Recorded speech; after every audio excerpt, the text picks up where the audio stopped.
Psyllium is the best-selling fiber supplement in the United States for the third year in a row. Not collagen, not probiotics, a simple plant fiber. And yet most people who take psyllium are using it wrong. Psyllium comes from the seeds of Plantago ovata. It's not a stimulant laxative and it's not a detox product. It's a soluble, viscous fiber. When mixed with water, psyllium forms a gel. That gel absorbs water, increases stool volume, and slows digestion in the small intestine.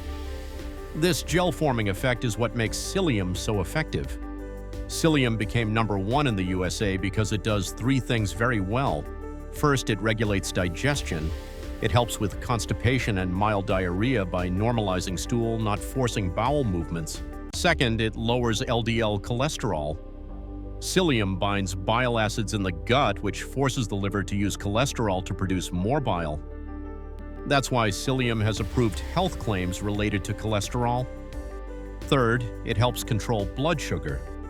The gel slows glucose absorption after meals, which is especially useful for insulin resistance and prediabetes. Now, here's why many people fail with psyllium. The first mistake is not using enough water. Psyllium needs at least a full glass of water to work properly. Without enough liquid, it can cause bloating or constipation. The second mistake is taking it together with medications. Psyllium can reduce the absorption of certain drugs, including thyroid medication, iron, and some antibiotics. It should be taken at least 1 to 2 hours away from medications.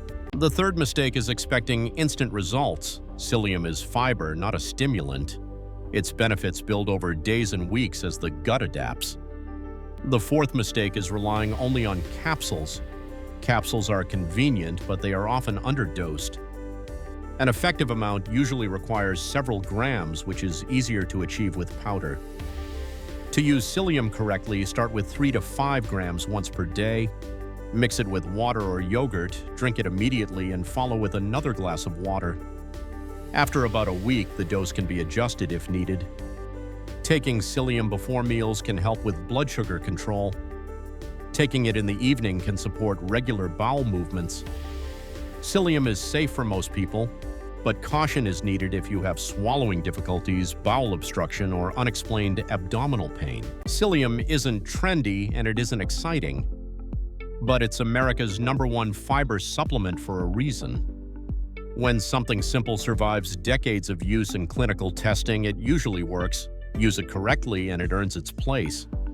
Subscribe if you care about using herbs correctly, not just following trends.